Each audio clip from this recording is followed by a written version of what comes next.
What's up, troublemaker? That's interesting you would say that.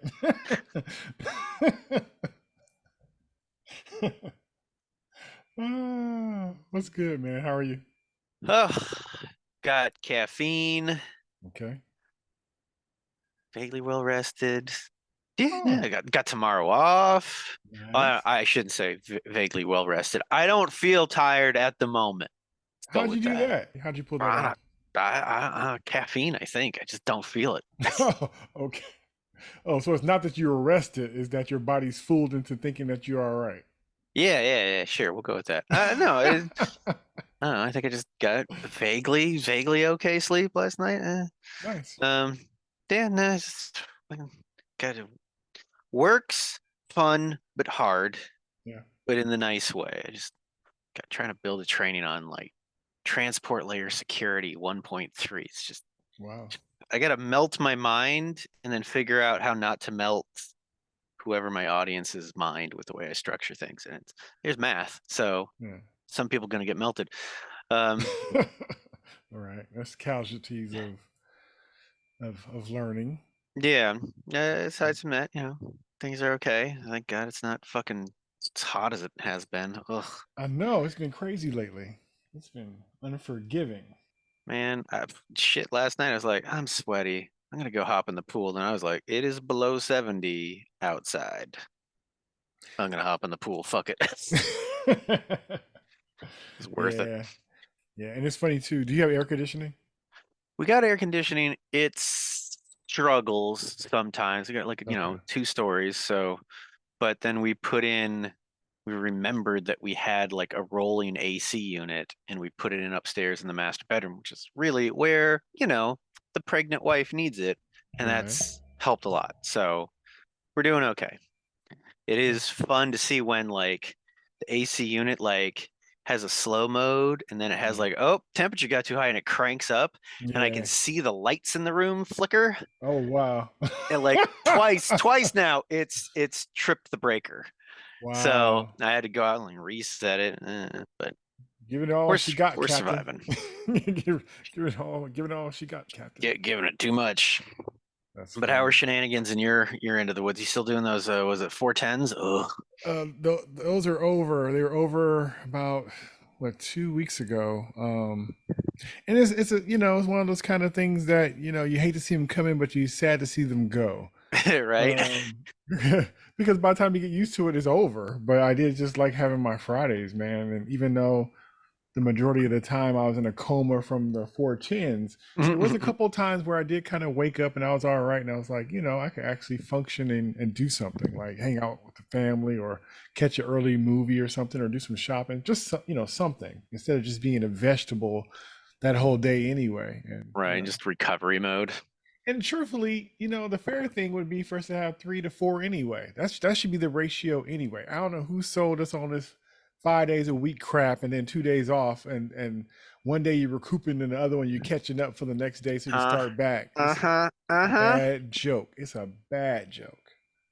Well, I think we all should just take our guidance from the writers and actors guilds and just everyone go on fucking strike. you know, Just everyone go on something, fucking strike. something, because stuff ain't gonna get better by itself. It's just very interesting. How that goes. But Yeah. I will say I think it's really cool that early on you figured out what your thing was and you're kind of locked into something that you really enjoy and that actually lends to your talents and your natural way of being. That's truly a blessing. One, It for you to be it smart is. enough to leave and to jump, and then you know what I And then mean? someone else being like, "You're really good at building instructional materials. You want to do that again, but get paid way better and have no live instruction?" Right. So I think it's Okay. very interesting. Like I said, that doesn't happen for everybody. And I think it's when you see puzzles that fit together like that, it's a beautiful thing to see, but it's not common at all. That's a straight blessing that you got there, and that doesn't come for everybody. And as you know too, it's really hard working against your nature. It's a chore. Yes. And It's a and chore. I think sometimes when it's one thing when you're like, I'm not lucky enough to like have my sort of work life and sort of my skill sets line up. That sucks. Right. But it's also, I think, sucks for some people sometimes where it's like, well, These are the things I'm good at. These are the things that I'm not good at. Mhm. Man, why can't I be better at the things I'm not good at? And just like, do you need to? Do you like do you need to? I mean, maybe there's benefit there. Yeah. Go for it. But also like, why are you beating yourself up at the thing you're not good at? Right. Like like I have to remember that sometimes all too. I'm like, oh, I want to go and do all this thing. And I'm like, I'm really bad at it. Yeah. Do I wanna put the time in to get okay at it to where I can do the thing I want to do? No, I'm lazy. Like I know I'm lazy, so I'm like, all right, it's But cool. It's yeah. fun to think about. But we got the culture of, knucklehead through it anyway. You know it's bad for you, but do it anyway. That's our whole culture. Like you should give up, and maybe everything don't have to be a tough journey. Maybe that means you go in the wrong direction, right? Maybe you need to just not go that way. Maybe that's why it's so hard. And we take it as a challenge, or you can't tell me no, or I'm gonna beat this thing. Maybe it's a Well, slight push in the direction you need to be going. and the other thing too is like I see people are I think for a lot of economic reasons, a lot Yeah, of structural reasons are like struggling really hard and they're looking for that thing that it's yeah, going to get them to a stable place. And it's like someone is selling you another line of bullshit. sure, Like you shouldn't have to do all this crazy shit just to survive. right, Maybe if we just all got together and formed a union, yeah, says the former union president. Like yeah, I really have been enjoying sort of seeing more, I would even say somewhat positive coverage and just like people sort of realizing that they have been fucked over and that if they want to gain back some parity with sort of big business and corporations, then they're going to have to stand united and take it back. So, yay that. that's very true. So, what are your thoughts on this? Well, I could tell kind of already how you're feeling about it, but overall, what do you think of that? Because it's funny how what I'm surprised is not really being said or not really happening, at least this Mm, time, is that like these overprivileged movie stars and writers and stuff, wham, they're not getting all the money that they want. I'm glad people are not kind of having that attitude, at least not this uh-huh. time. Because in the past, it's almost like I'm not gonna feel bad for this rich star, but the truth is, a lot of them are not rich or wealthy like that. They're paycheck to paycheck. They don't even know when they're gonna have the next job. It's a lot of insecurity in that, Mm-hmm. and really, it's almost kind of I'm not gonna say it the way he said it, but it's pretty much like Easy said, like giving them money after fame, because that's what Yeah. famous people have. They have fame, and it doesn't guarantee money, Mm-hmm. and so Well, sometimes you sacrifice one for the other. I think there's two things going on there, and one is I think the unions and specifically their spokespeople that are out there. I'm thinking Fran Dresser. Fran Dresser I'm is the shocked. head I'm of one of the shocked. unions, and I'm just Yeah. like, so someone posted some like clip of some movie she was in. It sounded like her character just like ends up in like a mill in like Russia, and Hmm. she's like, oh well, what about your union captain? He's like, what is union? And then it cuts to her up on a box cart like lecturing them on like union rights, and it's just so from her and Adam Conover, like I follow his podcast. He's the Adam Ruin Everything guy, and he's now in the union. Wow. And he had on his podcast I was listening to the other day, Mhm. the head of like the flight attendants union, Yeah. right? And she's like, I'm flying out to LA to picket with you guys in solidarity. And they were Wow. talking about how like the last time there was this big sort of strike in like the aughts, like 2007, there was that sort of stuff of what are these writers Right. doing? That's how I And what are these remember it. Yeah. actors doing? And because in part, like one, people hadn't realized like most of the population hadn't broke through all the anti-union propaganda, and they Oh, hadn't realized how much like the corporations had been fucking them over, and that's changed now in the populace. But also the unions are doing a much better job of controlling the message of like, this isn't about getting more money for Tom Cruise. right. This is about here's our actual things that we're negotiating over. They wanted to replace all the extras with AI, I saw right? They that. wanted to replace the writers with AI. They Right. want to take out the lowest of the low and cut everybody out of revenue sharing, like Yeah. with was it residuals. It's residuals, I think, right? Yeah, yeah, But it's like which is kind of making it blown. clear. It's like to just even have a barely middle class income if Yeah, you're a successful writer is hard, right. right? And there's tons of like actors, like I think it was something like 60, maybe 70% of the actors were not making enough money to qualify for medical benefits. Yeah, I believe it. So there's and a lot of the sort of the big money sort of actors like George Clooney and I think a couple handful of other ones were also like donating big chunks of money to the strike fund, right? Wow. Because all these people are out of work because they're striking Yeah, and they're helping. They're like, dude, we don't need anymore. This isn't about us. This is about right, helping them because right. you can't have an industry with just like, I don't know, 100, 200 big stars and then no one. Right, right. It's interesting. The narrative really does matter on how you you know, who you have talking, and laying out the whole thing. Because like I said, if you leave it to imagination and you hear buzzwords, you build pictures that may not be true to the situation. And that's Right. like I said, everybody that's on TV is famous and rich and stuff like that. And not to mention all the shadiness with the companies and stuff, especially like you said with the AI stuff or paying you one time as an extra and then they own your imagery. And who's to Oh, say it's you could, wild. and you might even be able to go to a different studio because they might be like, well, Warner Brothers own my image already. So maybe, somebody else won't use it. They can't use it. So it's just like this, all this stuff. And they didn't want to pay right. And then and then the whole thing too, where they're doing shady stuff like, Disney pulling movies and not showing them anymore. So they have to pay nobody, residuals later on. Right. They'll just pull the Specifically, movie. They just specifically so they don't have pull to pay that. Right. residuals. Right. And it's just kind of like that's somebody's livelihood to get them to their next job. And it's just like all the stuff they're trying to pull. So, it's almost like the curtains kind of, well, more explanation and what's being asked for is being explained in a way or in a light that people can understand. And then you also get to see what the quote unquote nice and great, nice and caring companies doing behind the scenes. Like we learned so much about Disney, the family brand that's about Hmm. wholesomeness. We were learning so much about these companies that we had a certain kind of light in our head about what we thought they were and how they present themselves. But the truth are, especially when they have these meetings and stuff that they had that we could now listen to, and people are discussing on podcasts and YouTube channels talking about the shareholders meetings and stuff and seeing what people are thinking, where their heads are really at, and how Right. they saved money because of the strike, and that's supposed to be a cute joke. That's somebody's livelihood. And they talking about how much money Right. they saved because of the strike. Because the problem That's is now it's so much easier.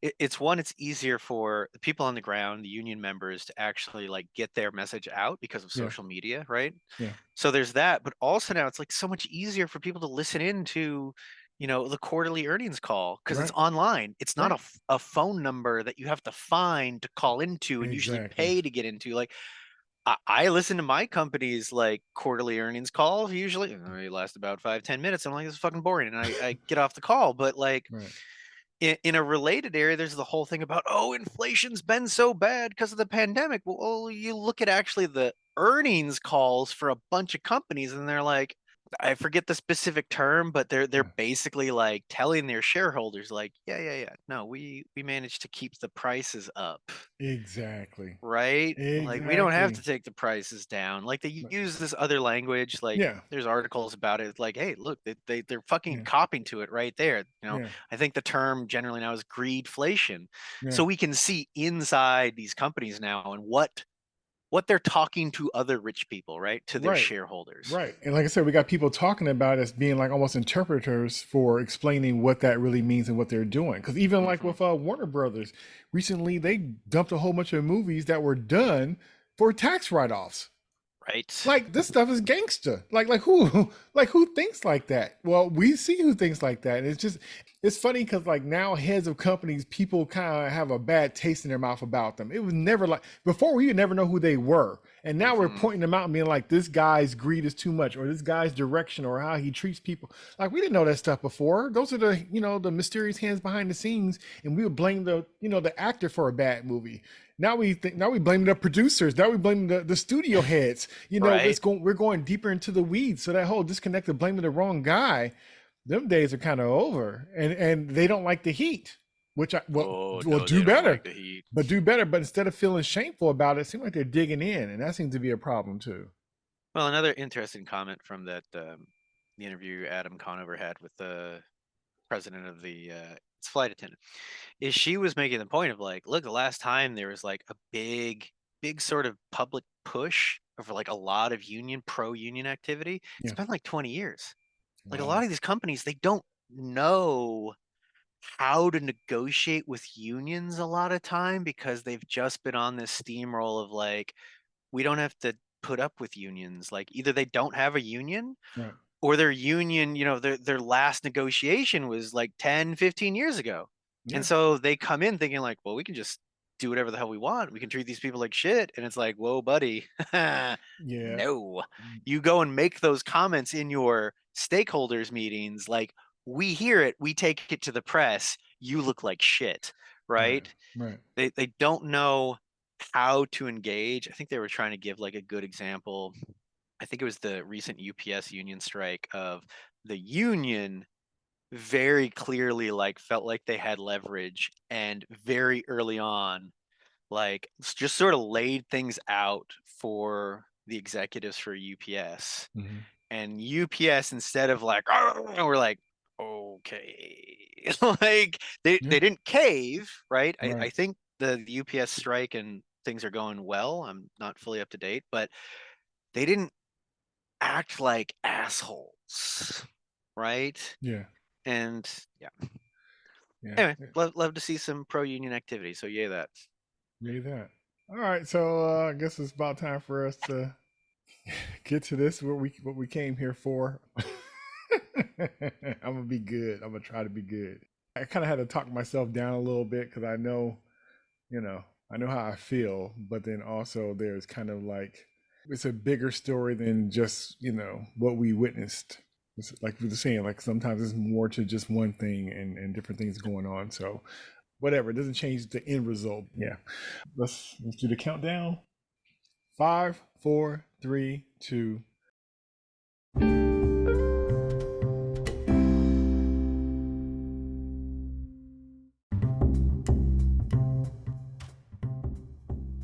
All right, this is Jay back in for another one, and tonight I have with me Ryan, the scroll nerd. Yay.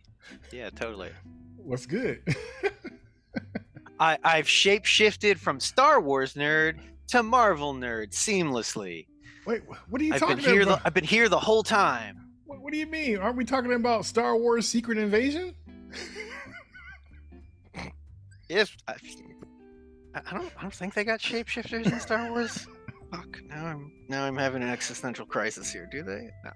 I don't know. I think it's better for us to change the name of the show so it can fit with our thing, because that's all we do is Star Wars. So Well, you know, maybe we've understood now where Nick Fury retires to. He goes to a galaxy far, far away, a long, long time ago, and becomes Mace Windu. that's right. Hey, there you go. It all makes sense. It all makes Hide sense. it together. You fixed that quick. You fixed that in the first 3 minutes.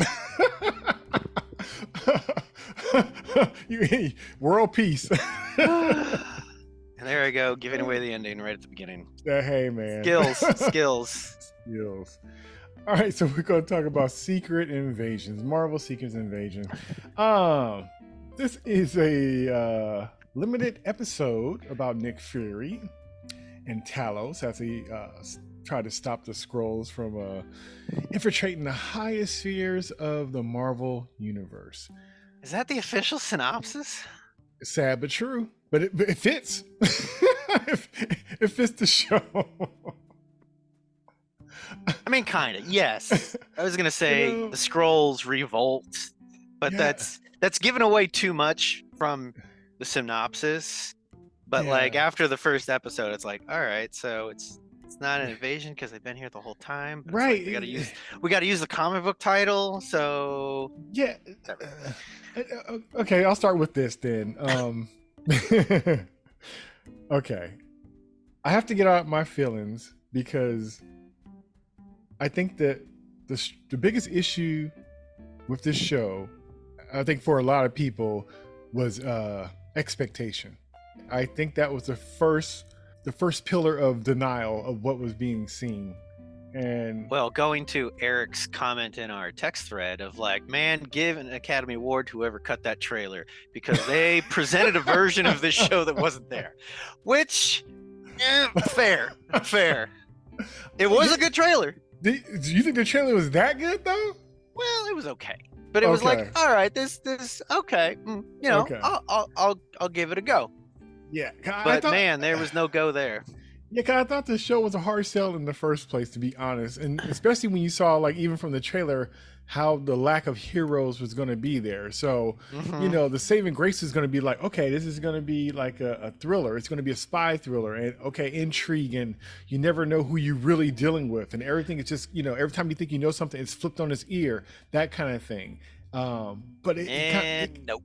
none of that. None. They teased it in the beginning on the first episode, but it was like, you didn't really care. You didn't really care. And the cards that they did have, the way they were played, it didn't lean into the intrigue. And I know they was working on this, and I know some other problems happened. I know they were talking about possibly making it a movie, then it was going to be a TV show, and then some stuff happened in real life, and then it changed kind of the storyline a little bit, and blah There was blah blah some blah blah. there was some strong Obi-Wan vibes.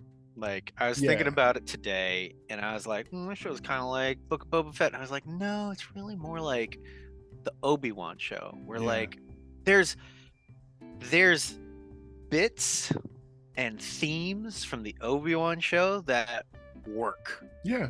but then there's just a lot of eh, eh, in between, right? Right, right. Like I think the Obi-Wan show worked better than Secret Invasion did because like those moments that were good, some of them were really good, Right, right? right. Like there's actual moments of like tension and conflict and payoff, and you're at least I was invested in some of those, but like Yeah, I get that there's no I didn't have the same buy-in on this one.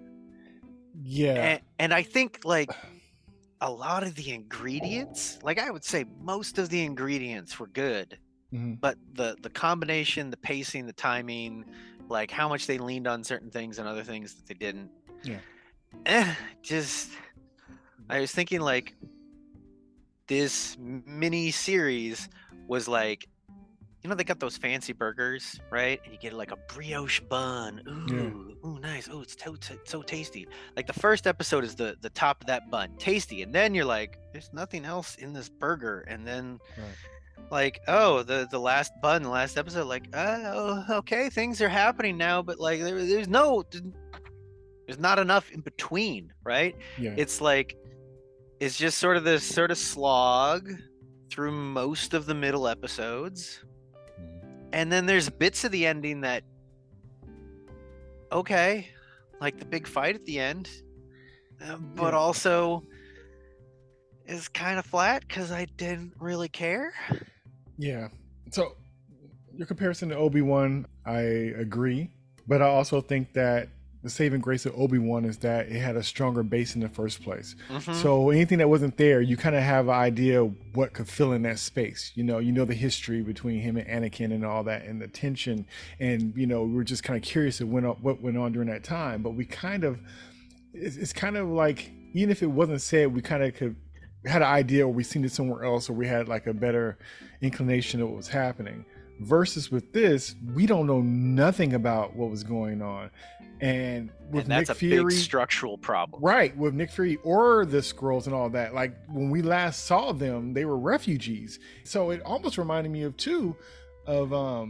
Falcon and the Winter Soldier, or Captain America and the Winter Soldier, where Mm, you had a thing where you got this fraction that's going against for a certain reason, and you kind of understand where they're coming from, and then they just became bad, and they just start doing stuff to make them bad. And at first it was nuanced, and you kind of felt for them uh-huh. almost too much. So it's like, well, let me, kick the dog and make sure everybody hates us, so we can go ahead and make sure we're the bad guy we need to be towards the ending, versus Right. just letting them just be what they are. And a more nuanced situation where you can't tell who's really wrong or right, I would appreciate that, especially in something like as tangled as this thing where you got these refugees and you part of them are good and they want to be a part of the communities and other ones want to take over and other ones feel jaded, and you got the humans that are territorial and xenophobic and just all this kind of crazy. It could have been a whole bunch of different things, and the truth is like there is no meshing of that could have been a resolve. It's like, okay, there is no resolve.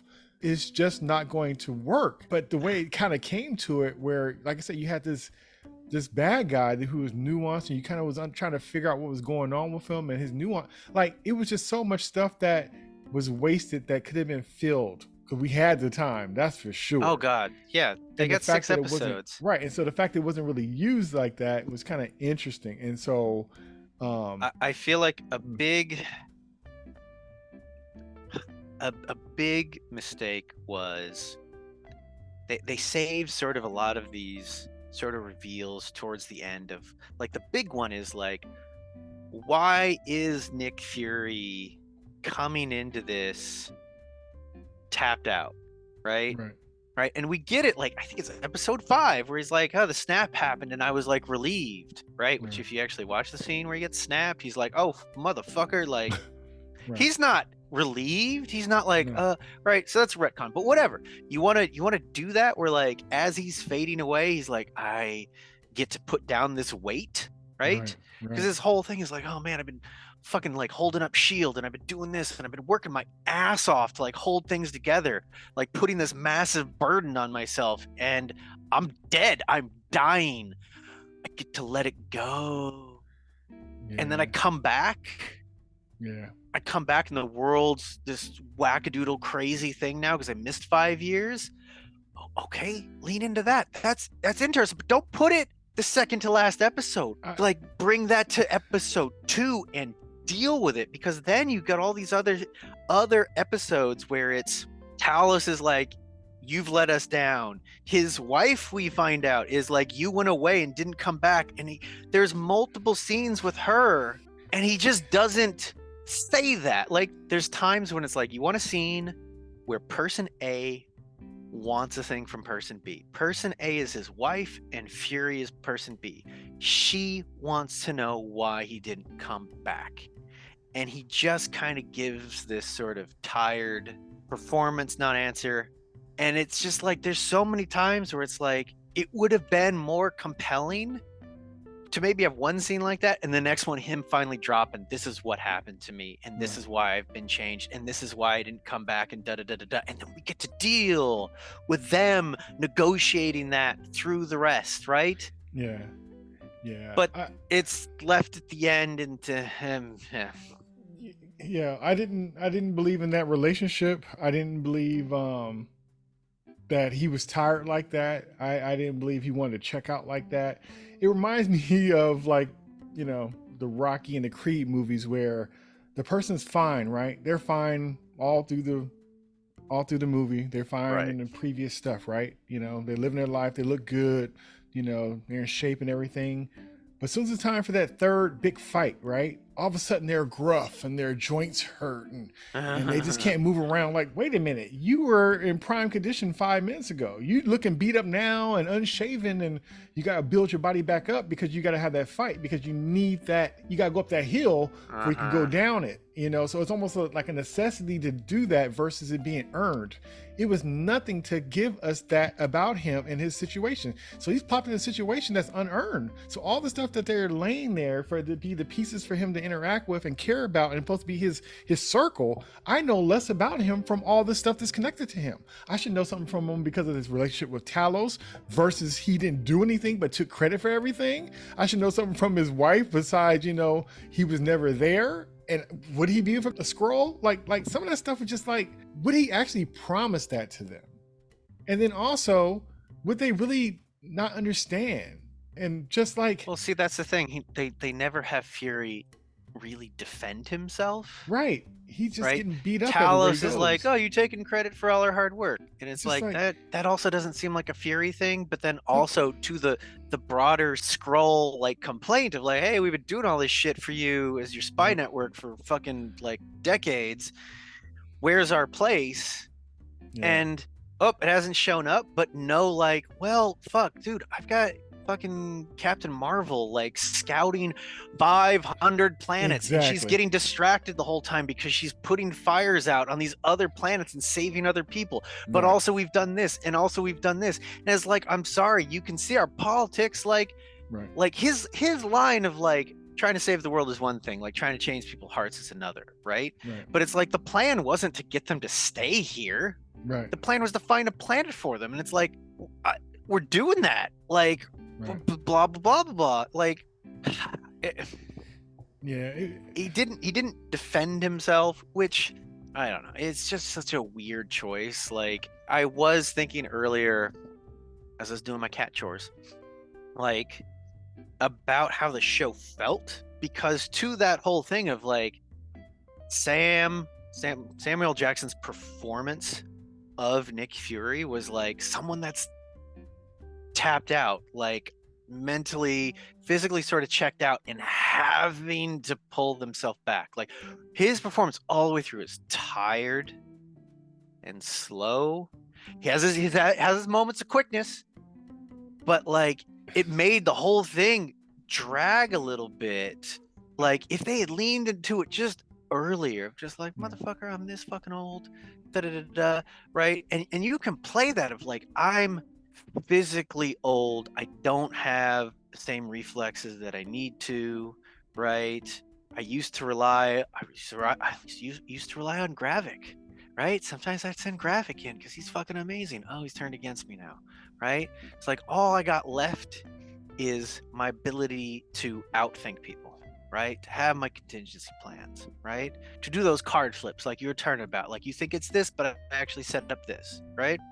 But we Yeah. don't get that. He's just kind of tired. He Yeah. does little like spycraft stuff, like, ooh, I'm gonna put a little spy thing here, and I'm gonna put a tracker in your drink and little things like that. But there's Yeah. no big like, oh shit, how did he do that, right? Yeah, I think a lot of his acting in the show was due to poor writing and him really not having anything to really work with, and so Mm. some of that stuff might have been ad libbed and him just being Sam Jackson, kind of just coasting through it. Because like I said, I don't think he really had nothing to really work with, and that's kind of, to me, it's almost even lazy to even do, like I said, the whole he got to be the old man kind of thing, and this is without a good setup, and so without that, it just looked like it was just a whole bunch of like what for, and everybody's kind of acting out of character, and nothing's really nuanced in a way where we should be wondering if this is really the person. Like even that they don't even really lean in on, and it's just like,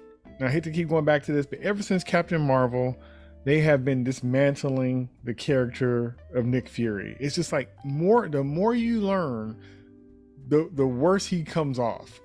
And it's never used to build him up. It's never like, oh, he saved my life, or hey, he was this great guy, or remember this one mission where he took care of all that. He don't have a story like that. It's always like somebody else is doing the work for him, and he's just got lucky because he had a good team kind of thing. And it's just like, what has he done on his own that we've seen that's been presented ever since Captain Marvel, just kind of taken away from him? And it's just like, who is he then? He's not even the guy that we thought he was. So it's kind of like, I'm trying to get over that before I'm worried about any of his current situation. It's just like, oh, so you were sending out these, kid scrolls out there to do your dirty work and kill people, and they were doing all your spy work, and that's how you knew all the information. That's how you got promoted, because somebody else is doing the spy work for you. Like, what are you, middle management? Well, and even if they wanted to lean on that, like the whole like, I'm gonna use the scrolls as my spy network, I'm gonna use them to do some dirty work. Right. Okay, but what is Nick Fury bringing to that? If Nick Fury's Exactly. like, I'm the Exactly. spider pulling the webs, Exactly. pulling things Exactly. together, da da da. If they'd Or, shown that or of something. right, then it'd be Yeah. like, okay, we get it. Like Yeah. he doesn't Like, have to be like he could be a badass. He was a yeah. badass, and I'm thinking what the first what was it Winter Soldier, Yeah. right? They Woo. attack his car, Woo. right? Yes. Calm, cool, contingency, Yeah. do this, do that, cut a hole, and like it's you get it, right? Right. Get it. Shorthand. You get it quick. You get it But quick. like Fury's whole thing is like he knows how people work, Right. right? He Right. builds plans, he builds contingencies, he pulls strings, Right. right? Right. And we didn't see that Fury here. We didn't see him in the Captain Marvel movie, No, right? It no. is it is admittedly hard to do a character at that level because the writers have to be that good, right? Yeah, The yeah. writers really have to set up all these characters and situations like a board game Hmm. so that we can watch him play the board, Right, right. He should be a right? chess master. He should be all those steps ahead of everybody. And even if you don't think that he is, you find out at the end that he is. And it's just like this stumbling thing the whole time. And he's questioning stuff like, yeah, like he's taking 5 steps for something he could do in a half a step. And it's just interesting to kind of just watch it. But that's a pool that he has to swim in. And it's just like, and then the side characters and stuff, and I don't. Yeah, There's a lot of yeah, characters. yeah, and he didn't even defend himself, and it was just kind of like it was just a lot. And I think I was just kind of like I said, it wasn't like it was awful because they did have some cool parts about it. It had some interesting stuff, but it didn't gel together. And like I said, to me, it didn't add to his character. And if you had somebody like that, it better be damn good and it better be damn slick. And then you got Sam on top of it. It should have been slick. And they had like There's no fire no. to any of the performances, No, and I think right? because of the way it's set up, it's not like it's not really any confrontation. It's kind of like they say something crazy to him, and he's like, "Well, what do you want me to do?" Like, well, Well, exactly. I'm like, That's his huh? best thing. Is kind of like, yeah, I'm like like, there. It is performance. Sometimes there's yeah, kind of like the, because they don't give like him you're anything kind else to of say. right, Right, right, but exactly. but it's like, yeah. Yeah, yeah. If So, they had written it where it's like, because you've got Fury and Gravik. Gravik's the bad guy, right? right, One of his former Skrull like operatives, right, who's like, you've let us down, and like with his Skrull wife, they had the Skrull take the form of a black woman, hmm, and they had Gravik take the form of a black man. It's hmm, clearly a family dynamic, and it's the resentful son, and then we turn to Talos and his daughter, and it's the resentful daughter, right? It's the exactly, exact same dynamic, and it's like, all exactly. right, that's interesting. Did you lean into that very well? No, Because because just yeah, like with, what is it, Kiva and Talos, right, it's basically like, it's your fault. Things didn't work out and the mom's dead. Also, Talos has kind of an empty sort of answer, non-answer.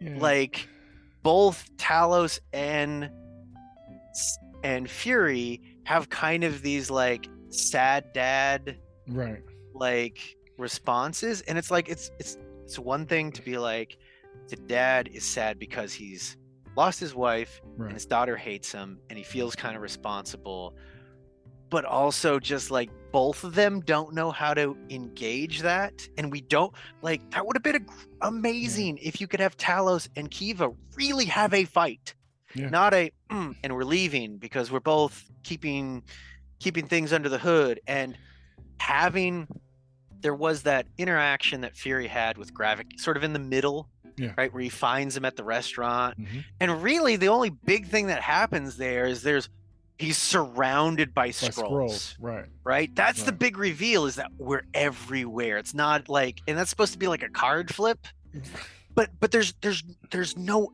um there's no emotional stakes in that scene. It's just a, Right, ooh, wow, there's scrolls everywhere. You got outplayed, Fury.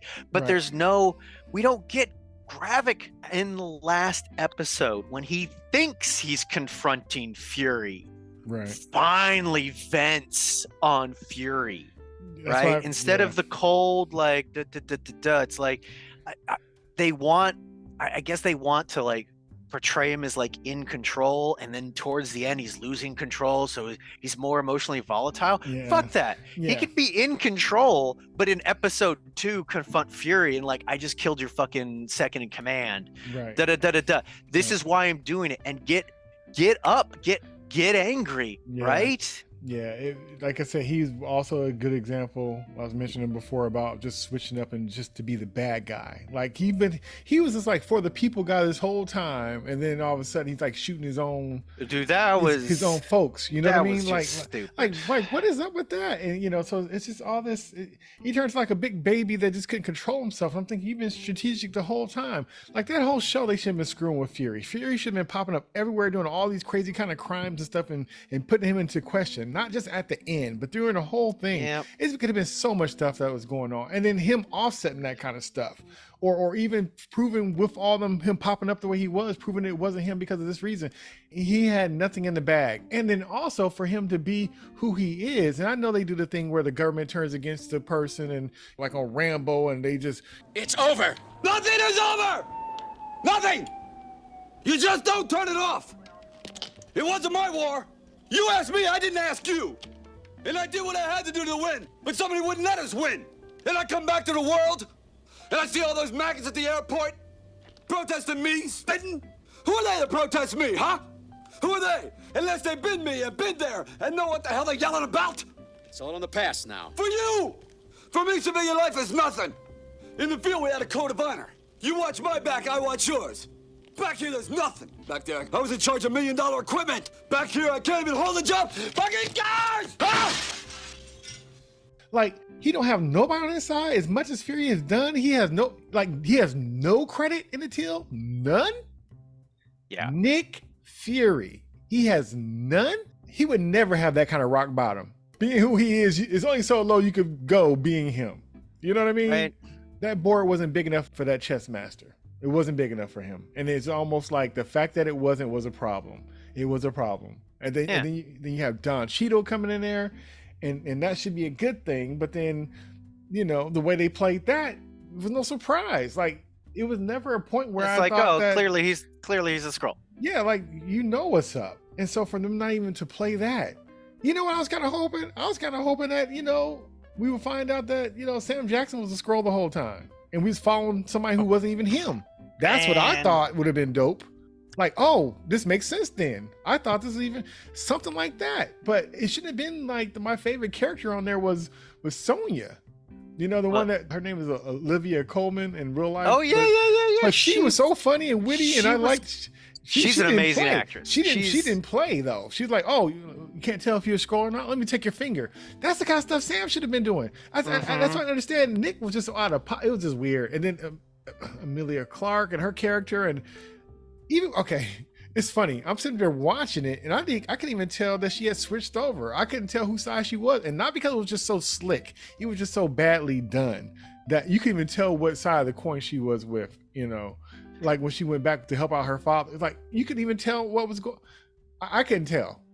It was just so mucky. The thing is, her whole thing of like her being a mole and like her being part of Gravik's group, but then she's feeding information to her dad, but they're not on good terms. But she's like, but did she her switch allegiance? Over? But did she switch over because her dad told her that he had something to do with her mom's death? Because was she on his side before that? Man, I don't even fucking remember that scene. That's the sad thing. Well, that's the sad thing because it doesn't get mentioned again. Yeah, right? So that's what I'm saying. It was just sloppy. Like, I feel like, what is it, Emily Clark, right? Kiva? Yeah, Emily Clark. Yep. I think she was wasted. Like, yeah. She can bring way more to a performance, but like so many of the characters just written flat. Yeah. Right? Like there's a thing where it's like, all right, it's a spy thriller, so it's like everyone's really keeping shit on the down low, but like you have to really show me that there's something simmering under the surface there, and we didn't get it. And I don't know if just everything feel like, I don't know, the production was rushed or the writing process was rushed, but like I heard they had to do a lot of rewriting and stuff, and I guess because some stuff happened in Russia, they had to change some stuff or something was going on with the real world. Mean them invading Ukraine? Yeah, so they had to kind of change the story and stuff. So you could tell like a lot of stuff was just kind of like, oh, we can't go with this angle. But it just seemed like it just fell apart. It just was all over the place, and and then unnecessarily like Because killing like like the whole attack on the president's yes, convoy, that's clearly supposed to happen in Russia or somewhere exactly. nearby, not England, Yes, which exactly. they So said afterwards. Because like, how are right. Russian troops, No, no way. right? It just No way. And then for, the president to conveniently, pass out and not see the scroll who's trying to save his life and nobody oh sees man. that. And they're Well, sitting here's the other thing. With that, yeah, Sam, like I keep saying Sam, Fury same thing. is really trying. Yeah, he's really trying to make the points. Is like there are good scrolls. Like Talos is the best good scroll, Yeah. right? And he's literally dying to save president, right? Because he wants to protect the peace, right? And the president doesn't see that, right? Now, It's just how hard would it be to prove in a world of cell phones, aliens, gods from different oh worlds? my god. How much proof would you need other than, hey man, there's damn scrolls? And matter of fact, we know there's scrolls, but you are infiltrated. How crazy could that be? And how Right. could that not be solved with a shot? Okay, I wouldn't worry about it. Okay, if the only proof was to take one out, then I would just take one out. If I knew for sure that Rhodey was a scroll, just shoot him or cut his Right. finger off. What's all this trying to convince stuff and gunplay and all this kind? It doesn't take all that. It doesn't take all that. So for them to act like they couldn't prove it when we done saw how Sonya went around and proved it by cutting off fingers or just taking them out. So Right. we I'm know how amazed to she fix didn't that. just shoot Rhodey the Right. second she showed up in What's the all- hospital. Like, what's bam, all he's a that- scroll. Right. Boom, What's all there, that we're slick done. talking and trying to finagle and all this kind of stuff when you know Right. what you're dealing with She's already? like, you sure, Mr. Like, President? No, don't- Mr. President, you just, fuck it. Boom, shoot him. No, just, fuck it, shoot him. Beginning of the scene. What killed me, and I just thought like this is just a big telltale of just how bad this is that when Nick Fury, right? He saves the president, right? He gets him to the hospital, right? And he can't get in. He had to sit outside the door with a pistol. And then got kicked out by Rhodey. That he knows is a scroll. Oh my goodness. That's Nick Fury. Where he can't go what? Huh? Where? Oh no. That's not how that works. And to the thing we were talking about earlier where it's like, the character seems fine most of the movie, and then they get tired basically, and they get beat up, and they're like, how are they Yeah. gonna do this last thing, Yeah. right? And it's like in this one, it's like, oh man, okay, I'm gonna go get the harvest, right? Which is like the DNA of all the Avengers, and like, Right. and then I'm gonna go boy. put on my trench coat, and then I'm gonna take off, switch my hat out, and go put my eye patch on, and it's like I'm back. I'm bringing the and it- old Nick back. And it's like, but For that what? feels also so unearned. There was nothing in that performance, him talking with Sonya, right? About like, fuck it. Like, they want the old Fury, they're going to get the old Fury, right? Of just like, whatever it has to be, of like, I have to give a shit about this again. Like, I can't let myself be burnt out. This is my last time, but they're getting the full Fury, right? Right. But it wasn't there, and it's just like, all right, I'm putting on the outfit so that we can end the episode on like a, oh shit, Fury's back. And it's like, is he? Well, who's Fury? I have more questions about who he is now after watching 5 episodes than I did before. So Mhm. when I see him put on that jacket and an eye patch, I think about all the work the Skrulls did and how he didn't do anything. How he's a like a basic agent that And just kind of took advantage of the refugees.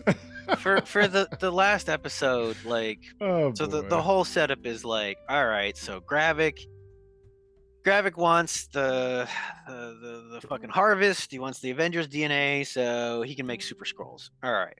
Right, so Gravik wants the DNA, blah blah blah, and he sets up the like, oh, I'm gonna cause a conflict between the U.S. and Russia and nuclear Armageddon. The age old, it has to imperil the whole fucking world.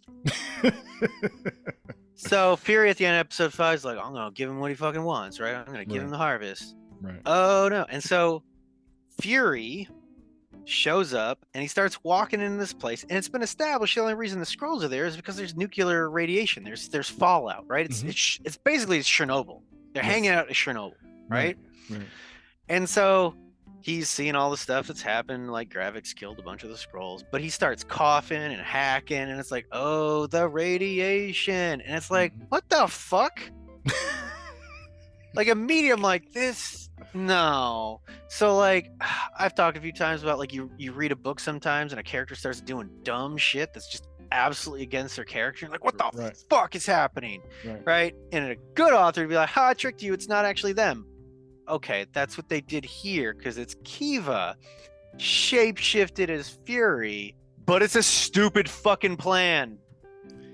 Like, because the whole thing is like, all right, we get in there and oh, Fury, like he's dropping the anti-radiation pills, right?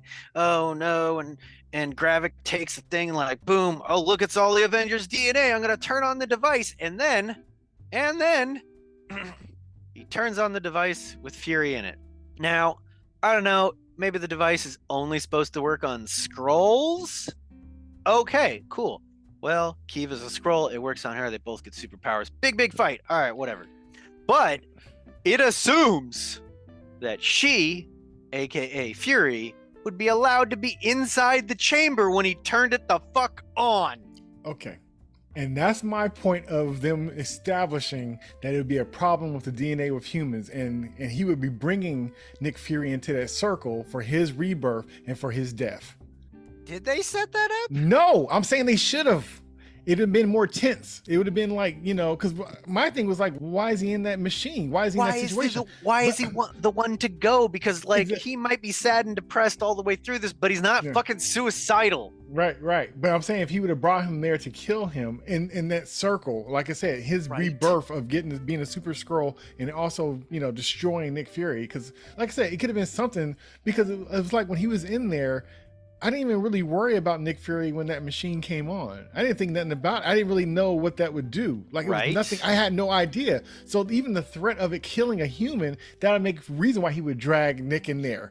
And You know and what? you think All he's they going to had kill to him? do to have Gravik at some point Right. take a human in there and kill them as a punishment. Show that it only works for Exactly. scrolls and it Exactly. kills humans. Exactly. Otherwise, it make it more tense. You'd be like, Nick needs to get out of there, or him even trying to get out of there, and he's pulling him back in. Oh no, Right. you're coming with me, or something like that. But it was no tension. It Oh was man, like that would have been so perfect, because But- then like yeah. Kiva is selling the fact Yes. that she's Nick Yes. Fury. She knows it's deadly. Yes. And it's like, oh no, don't put me in the machine. That'll turn Exactly. you and me into a Exactly. super scroll. I'll die. Exactly. And That would have been like, yes. Yeah, and then the only thing we had to complain about is the fact that they could use all the powers better than the original superheroes that had them in the first place. Right? Yeah, like Well, that is, yeah. yeah, and then that's Also, there was like, and that there machine. was two powers that she used, where I was like, is that Iceman's power? Also, did she Yeah. teleport or did she get invisibility? She I'm was like like, that chick. She was like that chick in Ant-Man, the one that couldn't control her. She couldn't control. She's on Ant-Man. Remember the one that was like the ghost character or the Phantom oh, character? Phantom, the But Phantom. but she could control it. But she seemed to have figured it out very quickly. Well, I mean, both of them did. Let's be honest. I know at they least, did, At least but I'm Gravik saying- was like, "Oh, Le- I'm gonna use my Groot power," and then Yeah. it's like she's like, "I'm gonna use 5 powers," and he's like, "Oh fuck, I gotta see what's in the toolbox." Yeah. So yeah, it was just kind of like, and there's a big punchy fight and all that. But and, the other problem with that fight, like once it starts, like I don't remember them really talking at all, and Yeah. it's like if they had given something for Kiva to have a thing against Gravik, Yeah. and not just like, oh yeah, I found out you were a mole and I killed you. Like she didn't fucking care, because she knew she was gonna live, right? Yeah.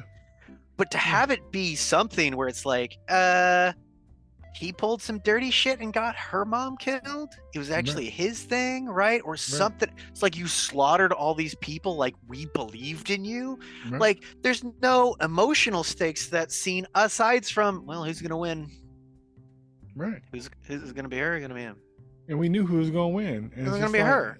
Right. And Right? it's just like I said, and she's just using all the powers perfectly and all that. And then that, that super scroll machine looks very similar to the machine that was used in X-Men. Which one? In the original X-Men movie. where Magneto Oh, built that Magneto's like, I'm spins gonna turn around and everyone got into that white stuff that kind of mutants. goes over everybody and changes them into a What? mutant. It looked You very know, similar to that. honestly, if that was an allusion to it, I'd be like, okay, that's cool. Um, but Yeah. like, yeah. Yeah. Um, And then yeah. see, and to the whole like that reveal, if it had been done in like you're talking about, where it's like we know it's bad for humans, Mhm. right? And like maybe Nick Fury, air quotes, like has something to protect him from radiation. So it's like I could be here for a little while, but like I'm getting out of here, right? Kiva's line, like I don't want to die, right? Don't, Right. oh no, don't drag me into the machine. Okay, cool. But when that machine turns on, right, and it's all going to white, Right. like do the like the we're dead fade out to white, Right. and then cut to Fury X number of hours or days ago talking to Kiva and be like, Yeah. look, here's the thing your dad never told you, like Right. blah blah blah. This is how your mom died, Right. right? And it was graphic, Right. right? And it's like maybe it becomes a like, look, your dad was hiding other stuff from you because it would have hurt you worse, right? Right. That it, whatever, right? But Fury flips her Yeah. and he's like, I got a way to make this right. Right. And then it fades back from white Right. and Fury, and then the rest of the scene can play out and it's Kiva. Right. Right. Yeah, because they have all the pieces, but they just put them in weird places. They just dropped them off. Like her dad told her that, that gravity killed her mom. And it's like, why would you waste it like that? But like I said, I still couldn't even tell whose side she was on even after that. Like I said, all the stuff was there, but like I said, they're just in weird places and stuff. And you wouldn't expect to get the information like you would. Even like Rhodey's reveal, like that shouldn't even been done the way they could have held that closer to the chest. Like I said, So one thing I wanted to get your take on. So like with Fury and his wife was Priscilla. yeah. Like there's definitely bits, and these were not subtle bits of, as a black man, Mhm. right, being sort of an outsider, right? Just like the Skrulls are Right. outsiders, right? Priscilla's Right. whole thing is she wanted to feel like she belonged, right? Right. And I feel like that was like a really awkward stab at a theme. Like because the bits were like Fury's like, I know I'm a black man, right? Black man on a train, kid growing up, black man here, black man there. Like it was just so like bam on the fucking nose. Hers could be seen as more subtle, but it's still we're the outsider and we have to essentially assimilate, right? We have to pretend to be something. Like her bit was far more subtle, right? Yes. It didn't necessarily tie a bow on it. Like it wasn't like resolved, made clear that like if Fury at some point also alluded to the same theme Yeah. without it being on the nose, and that's part of why they get each other, Yeah. because like he's this amazingly accomplished person and yet there's still an element of he's pushed as an outsider, right? Yeah. But I don't know, your thoughts. I don't know. That was a lot. I don't know where. I don't even know where to kind of start on that. I think. Let's see. What's the best way? I thought it was just very interesting how it was used. It's like almost like get off the pot or crap. Yes. And if you're not, then it almost takes away from it if it's really not going to play into anything. Like, okay, for Rhodey and Nick to have a conversation, and on this show, and use this way to have that, we're black men and you're in this big old thing, and we have another layer that we kind of deal with, not necessarily harder, but different for sure, and the parts that it plays in their in their life and position. Like it was done better in Falcon and Winter Soldier, but that's saying something. Yeah, and they did it here, and it was just kind of like it was Was part of it, did it feel weird because you also knew that that wasn't Rhodey? Like it's a scroll sort of using that persona, that relationship, I think that or even it was just the execution sucked. I don't think they would necessarily have a conversation like that, to be honest. To be honest, I don't think they would have a conversation like that. Like, even I was almost kind of offended that Nick was like, can you, help a brother out kind of thing. I'm like, because I don't even know if he even would joke like that. It's kind of, it's interesting. I know the person, probably folks who wrote it probably thought that's what they would probably say, but I don't. You don't think they would have even approached it in that way? Like. Can you help a brother out? Can I be more stereotypical? Right, like you mentioned before, our friend Eric. Like, I've never had a "can you help a brother out" conversation or ever said those words to Eric, and I've been knowing Eric all my life. You know what I mean? That's not a thing that you just. You know what I mean? It's almost like it's like they know each other too well to use that language. Right? Who's that for? Like, huh? Because it'd be like saying like my brother. It would be like my dude, my whatever. It's an informal. It's not even. It's not that it's informal. It's I don't know you well enough to have a nickname for you. To use just use your name, right? Yeah, right. If it was two random guys, maybe all right. Right. So like just walking up to some guy on the street, hey, you help a brother out, right? Right. Because we don't know each other. Right. It's kind of a generic kind of thing to make up for the history you don't have, but they have the history. So why is that kind of? Because if anything, if it was even a talk of respect for his rank and all he's done, and always respected him, and before I even got into this whole crazy universe with all these gods and creatures and all this other kind of stuff, that you were there. Like when Tony told me that he's being recruited and he told me it was you that was doing it, man, it's just like, something more like seeing somebody that, in a position that he probably never saw before and he thought it was really cool, or, or even give that look at each other like, yeah, we know what's up. Like that would even be unsaid, but they'd just be like, kind of a thing. And so for it not to be anything short of not saying it at all or some kind of shorthand is too much. Yeah. To me. And I thought like, ooh. And so I don't know. And then also when they do this with the alien thing, especially the shapeshifter thing, because they did the same thing with the Martian Manhunter. And then, it's kind of like, yes, you went from being in your situation or being oppressed or being or whatever.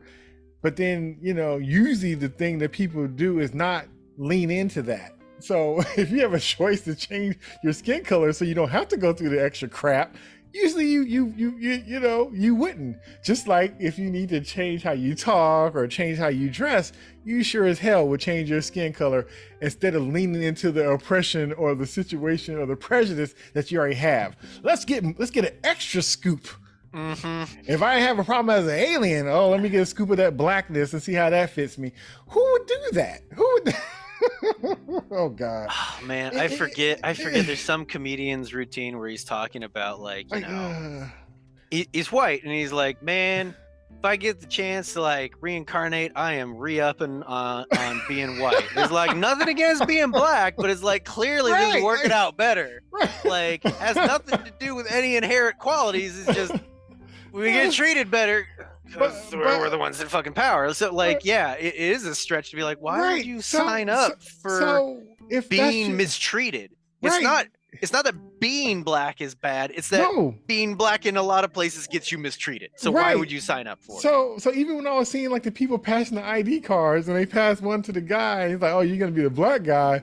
Like, why would you do that? You're trying to infiltrate. You're trying to not have no suspicion and all this other kind of stuff. Why would you choose that when you know everybody's gonna be looking? So for me, seeing that kind of stuff was kind of like, this is just, and I know they're trying, I know it's inclusion, and I'm glad to see, people getting, I don't know. It's almost like, I don't know. Sometimes I think stuff is compromised to try to do the right thing versus what would be the truth to the situation. And I think this has been a situation where you needed more truth to the situation for it to work out. You know what I mean? They could have had it where it's like with Nick, she puts on her black Yeah. I was gonna say blackface, and I'm just That's gonna kind of true, dodge but that yeah, one. but yeah. But she's gonna put on that Yeah. persona, that skin, that Yeah. person, because that's who she wants to be with him. Yeah. But then she goes into a totally different context, and she code switches Right. Or to a something. totally different person, Right. right? To what she needs at that moment. But who she wants to be is that person with Nick, regardless of how other people treat her, Yeah. right? But that again requires more thought on the writing and blah blah. But they did do a thing where they said she kind of related to the woman because she was about to die. She's kind of asking her permission to use her likeness, and then she also I actually thought that was one of the better parts of the whole thing. I felt like her character oddly got written with the most heart, and like the most complexity, like better than Nick Fury or any of the other characters, because like clearly someone loved that poem. Yeah. Someone on the writing team. Yeah, exactly. And they found a place to put it in here. Like she came off as the most person out of the whole thing. Yeah. And she's like kind of one of the secondary characters. Yeah. But then also for her, and I do believe that she would look like that for Nick. And so because, you know, she felt for him, and I can understand that. So for her to choose that, to me was like, okay, that's fine. But a lot of the rest of them, it's kind of like, if you were trying to get away with something and do that, would you do that? To me, is equivalent to like, you know, where you have people, you know, doing bank robberies and crazy stuff like that, and you find out they're wearing like blackface mask. Like they're wearing a mask that helps fit the situation. And it goes the opposite way. So if you're trying to kind of look like something else that you think people will lean into thinking is guilty, well, wouldn't you be the other way around? If you're trying to get into stuff and get into trouble, wouldn't you go the other way? Swap the face. You know, so wouldn't you? So I thought it was interesting, but like I said, I like the inclusion, I guess, but I just thought for this kind of a thing where you kind of need to, it might also kind of based on reality, you kind of want it a certain kind of it might also been just too hard for people to follow, because like the one time we see someone doing that is Talos. Like Talos does that on the train where he switches to the blonde woman, right? But we see very clearly like, oh, that's Talos, right? So it's easy to keep track of, but we got multiple people with multiple faces, might be tricky. But like, and they didn't really use it at the way they could have. I don't know, I just think it was a lot of potential. And even if they had to change the story because of other stuff, I still think they could have probably whittled out something a little bit tighter in a way, because it had a lot of different destinations, and they try to fit it all, and the writing wasn't clever enough to pull it all off. So it's just kind of like, if you can't juggle 6, you juggle 3, you know, if that's the case, because otherwise you're going to drop all the balls, and that's what happened here. They couldn't keep all of them in the air, and they kind of fell. But it was just so much, and also 6 episodes too. So even though that's 6 hours, that's a lot of characters. That's a lot of different kind of storylines you're trying to.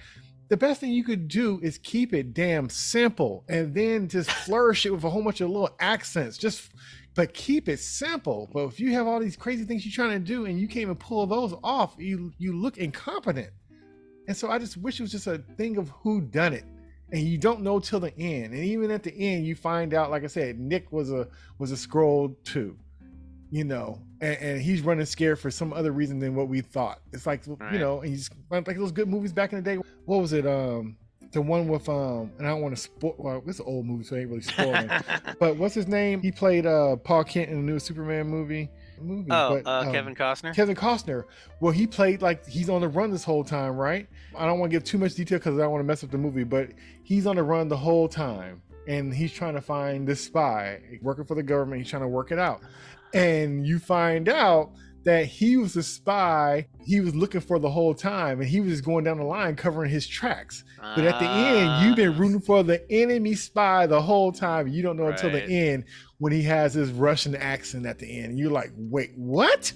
It could have been a version of that, right? But instead, they're showing their cards up front, and they're not even trying to cup their hands. They're not even trying to have the card flipped over. They're just showing their hand, and it's just sloppily placed. And it's kind of like, if you were trying to be slick and really make it, you know, a thrill ride or intriguing, then I would understand like, hey, you're not showing certain things, but it's almost like you're not even being slick and you're giving away the answer. So why is it that you're not even doing anything, but yet you still explain it to the people? Why are you explaining it to us and you're not even doing any tricks?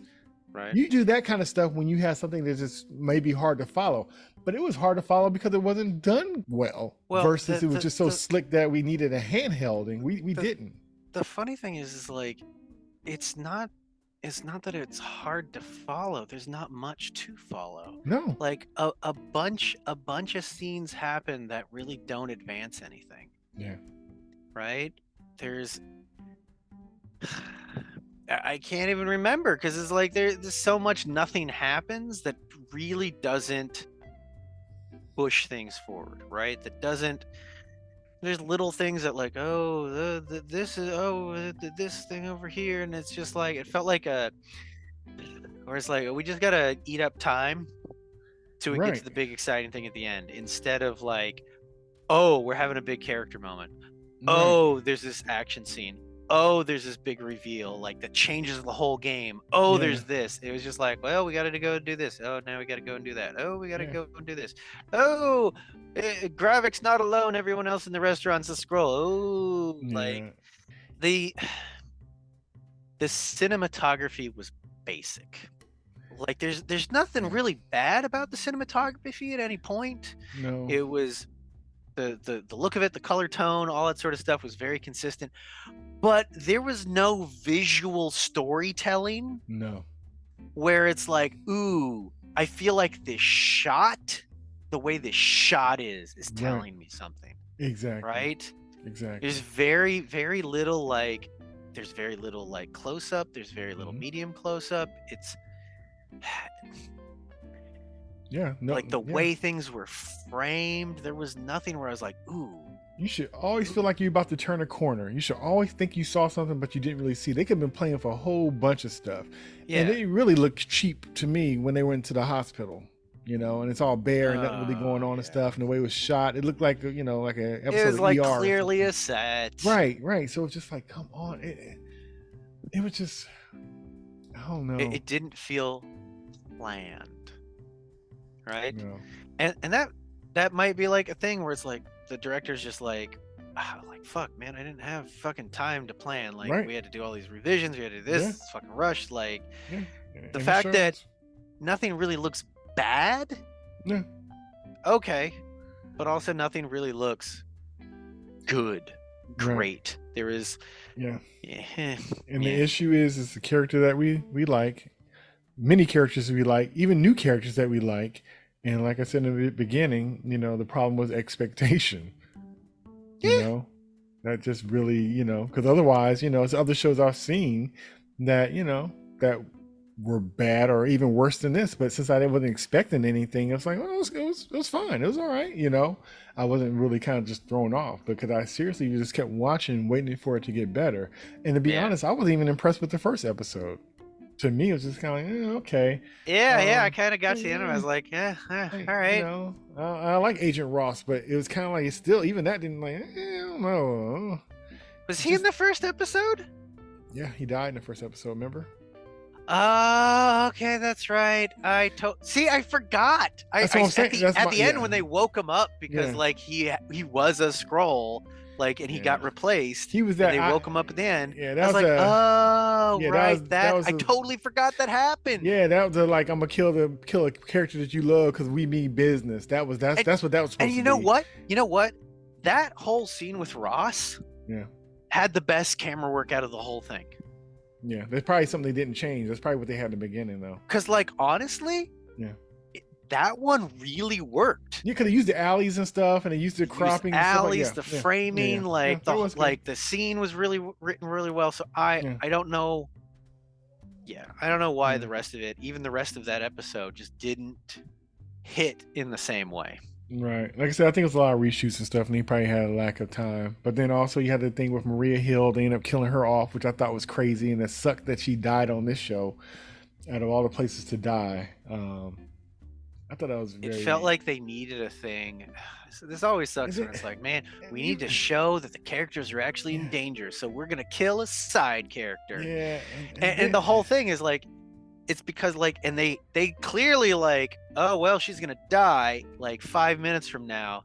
So have her call Nick out and be like, I don't know if you're up for this. Right. You're not on your A game. Like someone's gonna die. Me, I'm Right. gonna die. Right, right. And then, and then the whole thing, once again, with them beating down on Nick Fury, where the mom goes, why did she die? Why'd you let her die? She believed in you. And it was like, and he didn't have no good answer for the mom. It was just like, I don't know. I don't understand how he survived. Oh, I know how he survived. All the scrolls do all the work for him. Where's his But charm? show and me, stuff? show me his charm. He has to Something. charm these people People- over the years. Or be a good liar. It gotta be something. But he couldn't have made this far with just being like I said, it's not as bad as this, but it almost reminded me of Jared Leto in the Suicide Squad, where Oh wow. he didn't have nothing to do, right? And Mhm. it just shows. So there's a lot of posturing and because he know what to do. And he's not a bad actor, but he's not good at improvising. You could tell. And when I found Right. out later on that he didn't really have much written for him because they had changed a lot of stuff, it showed. And he's one of those kind of actors that just don't know what to do. Right.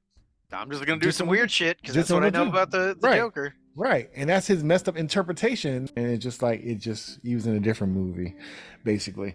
But to me, it was just another nail in the coffin for the character of Nick Fury. And like I said, it's just crazy to me. The more we learn about him, the less impressive he is. And I haven't seen that. I haven't seen that with any other character. And I think it's a sad shame. It's very interesting, but at the same time, it's a sad shame. Yeah, because you can do things where it's like you add new things. You could have a character be more flawed than you thought, but you can do that in ways where it doesn't. It makes you go like, oh, you're more of an asshole than I thought, but you're not less competent, Right. right? And it really felt like somehow they made Nick Fury feel less competent. Yeah. And he didn't even fight back or even say Yeah. his role in things or anything or even how Like I everything said really at pulls Jose's together. birthday party, it's Wakanda forever all over again. Yeah. At least for that movie, the actual actor was, passed away. So at least that you knew you were making a cake with no eggs in that one. So this here, you had all the ingredients. It was just Right. not a good cake. But yeah, so So are we to take this as like Nick Fury is, as a character, is off the board, right? Because at the end of it, he gets on the spaceship with Priscilla, and they go somewhere. They go like what? He's gonna go do a peace conference with the Kree or some shit. So it's like, Yeah, is they that gonna- the end of Nick Fury? Which, I mean, if Oh. they're gonna keep treating him like this, I'm like, all right, just let him fucking go and retire. But like, Yeah, it if seems they- to be the way they're going. Took out Talos. yeah. It's pretty much like, are you over 50? Are you over 60? You're out. Right? Yeah. With like a lot of these actors, like, dude, Samuel Jackson's like, he's up there. Like, I He's in get his it. 70s, isn't But he? like, man, what a way to send off his character. I hope not, but like you said, if they're gonna keep kicking him while he's down, then don't bring him back. I don't know. Like I said, but Marvel, just in general, as of lately, it's been rough. It's been rough, and like I said, it's partly because of what we've received from them before, and so our expectations higher, and we just kind of got used to good quality, and we got used to good stories, and we got used to caring. We got used to loving characters we didn't know about before. We got tied into the whole thing, and it's almost like now we're almost too familiar. Now you can't just bring in strangers and think that we're just gonna fall in love with them. No, those characters earned their place, and if they're not introduced by a well-known person that we know, introducing this brand new person, we're not letting them in. Characters we love are basically familiar strangers. They look like we want them to look, but they does not act like or behave like we know them, and it's kind of off-putting. Right? It's off-putting. I think we're getting right for you and I who grew up reading a lot of comics. You read, one character for a while, and then a new writer comes in, and it's like, wait, Right.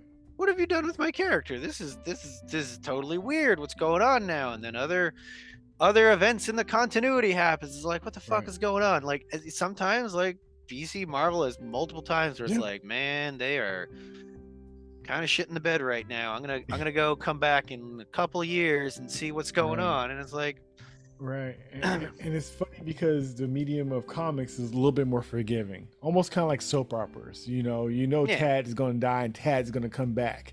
Any truth to the evil twin rumor, Chad? It is him. It is Chad. Who? Chad! Hey. Chad! Chad from After Hunter! That's right, sweetheart. The one and only. Now that's what you get for dogging Donna, okay? And if you think you're gonna sleep with her sister, I got something else for you. I will come back for you. You knew better than to pull some crap like that. You better watch your back!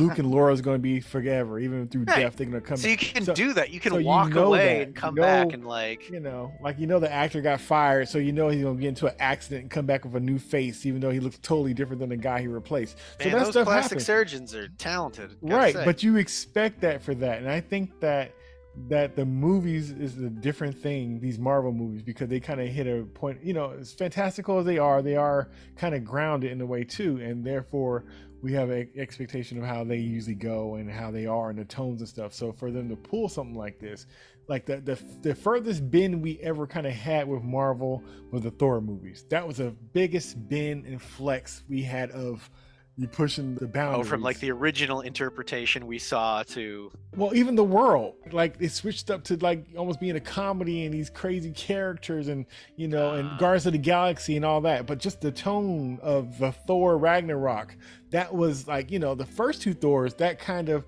even though it wasn't necessarily great, they were still felt like they were within that world. But Thor Ragnarok, it was kind of like, it was pushing the borders, It made, Hulk kind of comical. It made Thor really comical.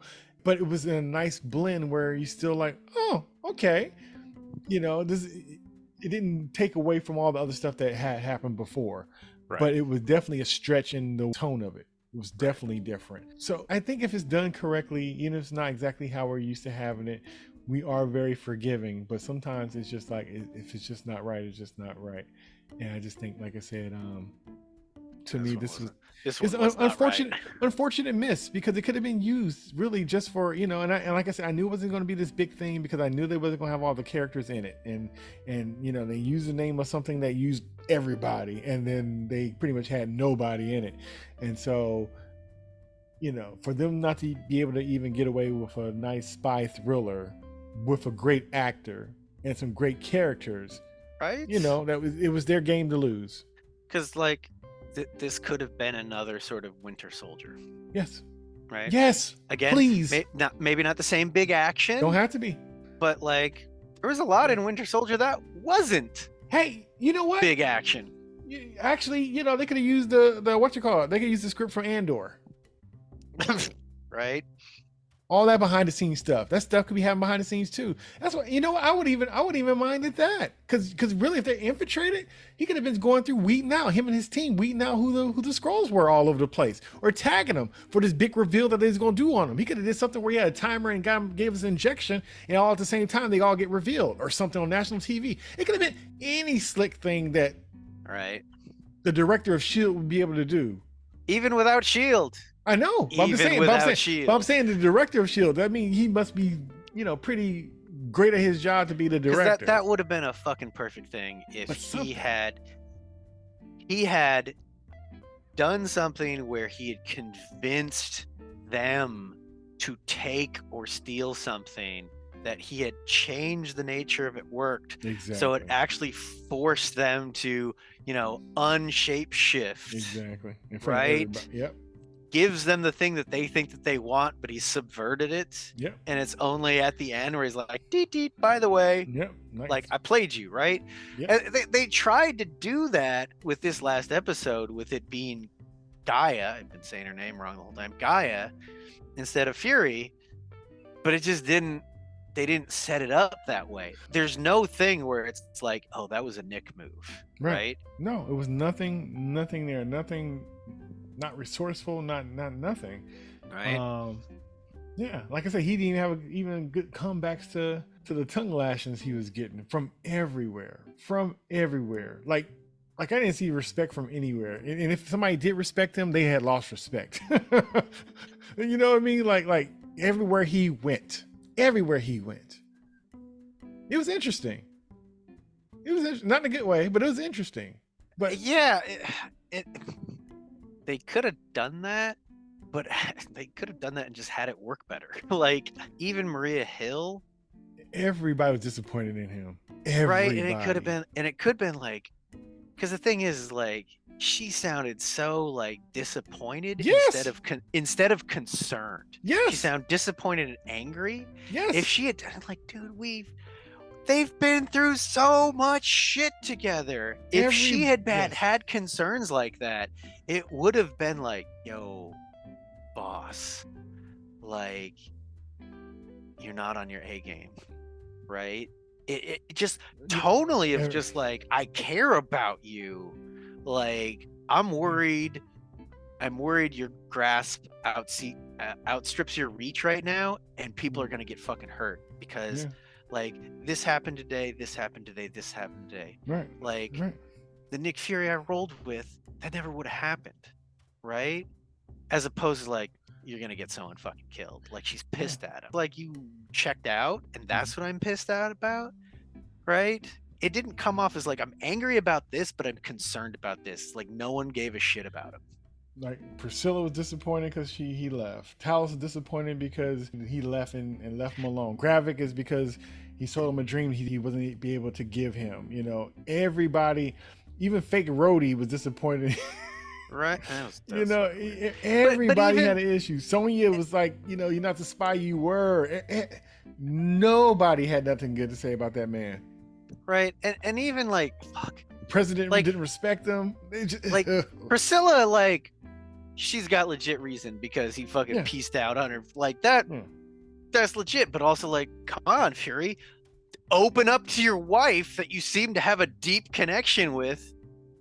Tell her why. Instead of just like fucking teasing that, they wanted to stretch an empty middle to get to episode 5 to do some setup to go into episode 6 instead of telling a story that actually filled 6 episodes. Yeah, and again, it's probably not entirely on the writers and the director because it sounds like they had to fucking change a whole bunch of blah blah blah blah blah. Yeah. But that's the result we got, unfortunately. Like, yeah, but that's his wife, and they had the, you know, the kiss and stuff. That was just like I wasn't feeling none of it. It just felt like it was they didn't have really good chemistry at all. It reminded me of that kiss that Michael Jackson when he kissed Priscilla Presley on I think it was MTV Award. And just think, nobody thought this would last.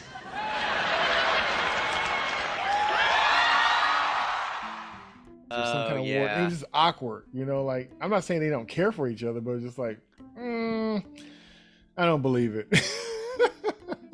It was just weird, and it's just like, but they needed to show it, so they did it, but it just was not right, and it was just like, and like I said, I don't know if I would even think Fury would even, and to even have it as a callback on Winter Soldier when he was talking to Steve. My wife kicked me out. Didn't know you were married. A lot of things you don't know about me. I know, Nick. That's the problem. I'm sorry to have to do this, but I had no place else to crash. Who else knows about your wife?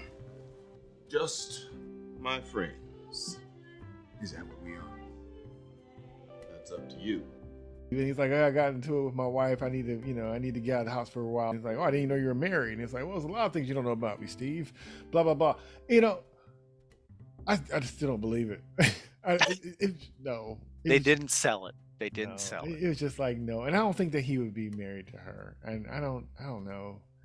And I don't think she'd just be sitting there waiting like she just really, I don't. But then she said she didn't really wait for him. It was just awkward. He didn't have time for that. He was on the run for his life, basically, and he didn't have time for that. Now, for her to be an operative that worked there, that was, you know, his trusted person, and it was like his wife, quote unquote wife, and, you know, and then she's kind of disappointed in a way or whatever, because she had to kind of do it her way, and maybe she did it differently than what he would have did, and he's mad at her because she didn't stick to the mission, and she was like, well, you wasn't here to give me direction, spy professionals or something, right? And they have a bicker and banter of a husband and wife, but they're not, and that would took that weird having to kiss and all this, and the weird unexplained of why would, if that's his wife for real, then why would he do that? You know, it took all that other stuff away, because it was just another way to make him look bad, versus like, hey man, you wasn't here. I need you to let me know that I was on the right path. You wasn't here. I had to change it. I had to change direction. You wasn't here. It was up to me. So you can't come back in here now trying to change, uproot what I did. When you chose, you made your choice. Now I got us going in this direction. And this is working, and you got to respect it. You should have been here. Right. That kind of, you should have been here, versus really like his wife and you should have been here. That's totally different and awkward. And he don't have no answer. So don't even go there. Even go there. Because he could have been like, it was in good hands. You know what? I did trust you, and it's not fair for me to come back and do this to you. I knew you had it, and you did a great job. It could have been something like that, and then that's how they could have been resolved their tension. Like, okay, all I wanted to hear you, Fury, say is that you respect me. That's all I wanted to hear. Right? I know you trust me because you gave me the job, but I never heard, or you never told me that. And he's like, well, I'm not the type of guy that tells you that kind of stuff. You should know. You do a good job. You did good. Tell yourself that. You know, it could have been anything. It could have been anything. I feel, oh God, it almost feels like they're like, man, we got to find a way to add tensions to these scenes. Let's just have everyone be angry at Fury. That's what they did, right? Man. It was just like, and like, he went, he got you want to do that? Okay, then let Fury engage with that. Make the reasons why more believable, that Fury would have done whatever it is they're pissed off about. Let us understand why. Where it's like, that doesn't make us think, wow, man, what the fuck's wrong with Fury, as opposed to like, nah, I had to do this thing. I trusted you, Priscilla, to like fucking handle shop, and I'm sorry I couldn't give you a heads up. Yeah. All the things you've done, I probably would have done some of the things different, but I trusted you to handle shit. Right. And you have, right? Yep. To the best of your ability, and good on you, right? Yeah. But he's the main character of the story, and he's the main character that we know, quote unquote. He should have been our rock the whole time, and everything else should have been in question. But instead, he was in question just as much as the new folks that just showed up, and that's the problem. And you know what? If they're gonna do a thing where it's like, Nick, because you've got all these people like taking him down a notch, right? Because of perceived or real things, then make it about Nick Fury struggling with that internally. And bring us into his headspace.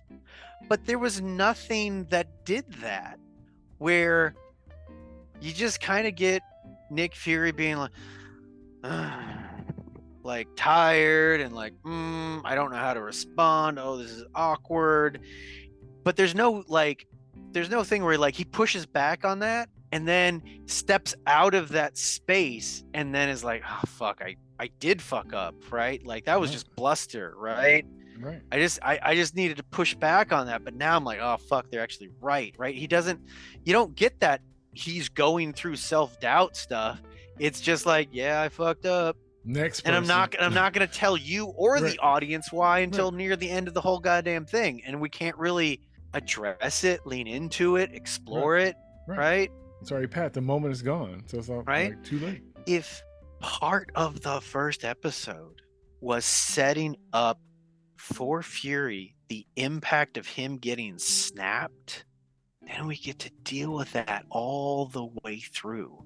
Yeah. Right? Instead of, oh, we're not going to tell you why he's being weird and not telling people why he's not on his A game anymore. And then it's like, oh, there it is. That's why. And I'm like, fuck, no, come on. That's not dramatic. That's just you fucking filling time in between. Exactly. Right? Well, I feel better. We wasn't too mean. I'm glad they had gotten it off my chest, and I don't think we were too mean. I think we were honest about it. I think that we gave better suggestions on. We didn't just bring up a problem. We also had, possible solutions, which doesn't help the situation at all. Well, I was listening to your episode with Drew about, was it the green light? Right? Goodness. And like, what was it? The director, was it Nico? Is his name Nico? I haven't watched any of it. I listened to Nico. It's a chick. Nico. So it sounded like she had a whole bunch of shit piled on her. Yeah. To try and fucking work through to make this project work, and like it didn't really work. It had some problems in the final product, but it's like, I really really always try to remember, like, oh man, there's probably a whole bunch of shit like happening behind the scenes, pre-production, during production, post-production, reshoots, and all this stuff. Where it's like, I'm 100% certain that most of the creatives behind this are also not satisfied with how it turned out either. Right. And it's like, that sucks, because like I don't think anyone half-assed anything. Right. For whatever reasons, Yeah. being very forgiving, they didn't get the landing I think any of them really wanted. Like, there's probably a couple actors like, no, I nailed this scene. Like, I felt good about this, felt good about that, whatever. But I think the overall product is just like, you don't. Yeah, it doesn't feel like it was intentional. Like somebody just came in there to try to wreck your childhood or your characters and stuff. And I think some people do, but I don't believe this was one of those kind of situations. Yeah.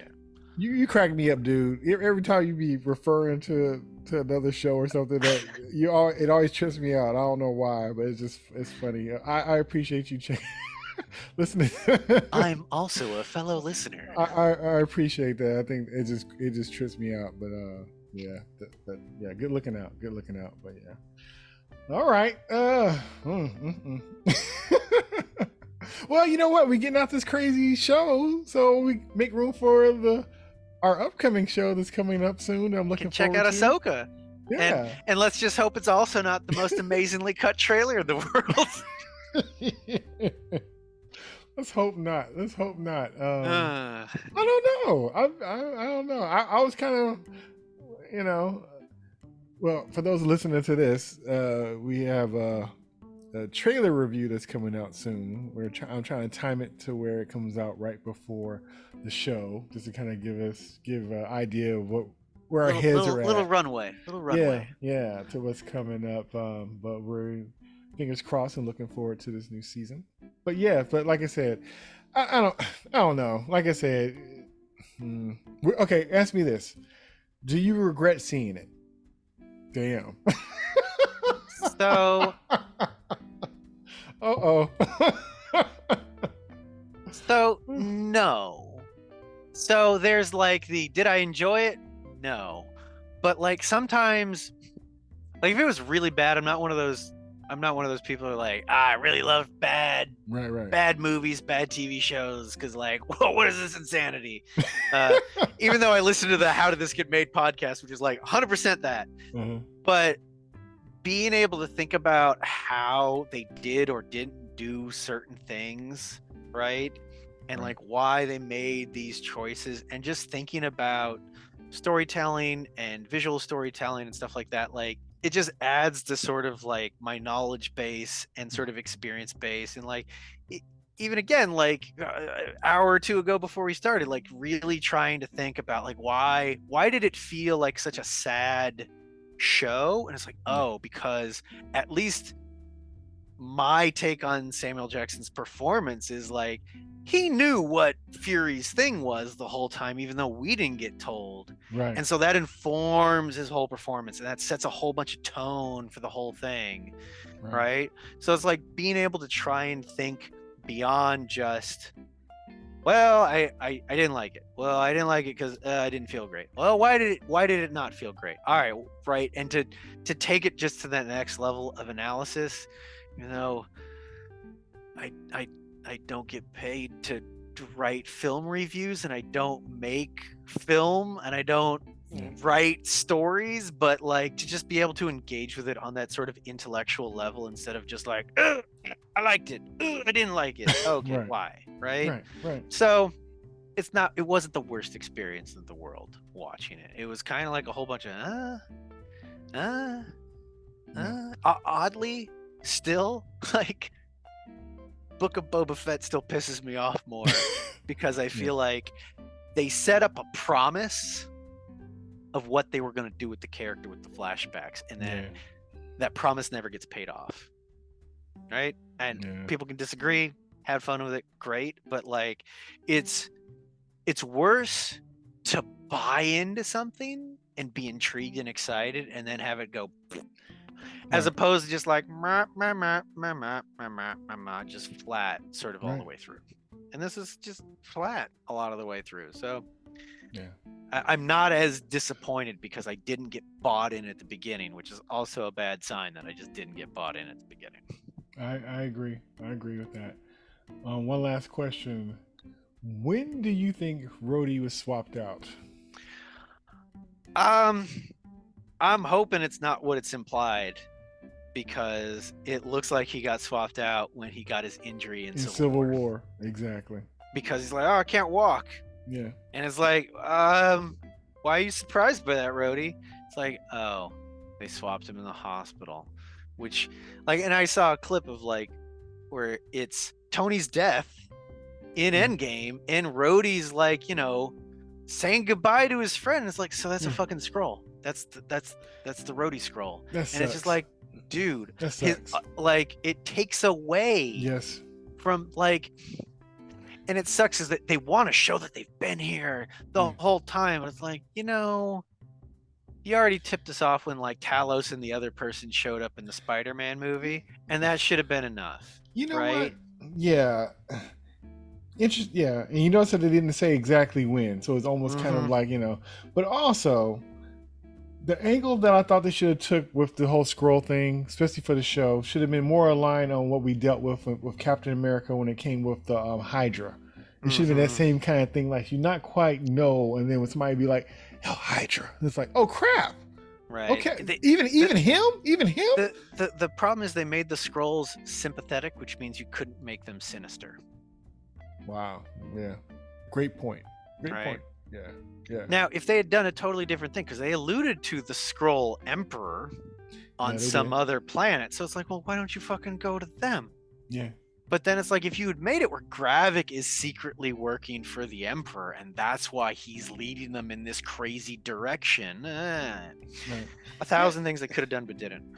Yeah. Because it was really about his hurt feelings more so than it'd be different. It was like imperative, like they got found out and they're being killed by people because people know. Right. People don't even know, but there's no heat on their butt. Like, keep living like you live. You just mad because you can't show your face. He created the heat. I don't understand. You know what I mean? So I didn't really get what the problem was. Like I said, they wasn't being slaughtered or attacked. Nobody even knew. So I didn't understand. You already made it your home anyway. So why even say anything about it? You already living here. And if you had played it where it's like, oh man, all these bad things are happening to the Skrulls, and this is why Gravik is leading the people to do the thing, and then it turns out, no, Gravik initiated all those things, from the get-go. Yes. Not like, oh, things go not the way he wants, and so he's gonna like turn on his own people. He was fucking killing his own people behind the scenes from the whole get-go, turning everyone against the Skrulls so he could get them to do he's false flagging his own people. Yes. Right? It was just yeah. It's not what it could have been. Yeah. All right. Well, it was an okay show, I guess. Show, but a great conversation as always. Shocker. It was great catching up with you as always. I'm looking forward to our next conversation, which will be coming up pretty soon. Is there any words you'd like to end with? Oh man, I ain't got anything particularly profound to pull out of my rear end at the moment, so I will just pass, and that is its own wisdom of don't pull shit out of your ass. That'll work. Let's see. Final words. Ryan's a squirrel. Till next time. Peace. Shh. Give me away, Jay. What the hell, dude? Peace. In the Marvel Universe. Oh, he's transferred it over. Okay.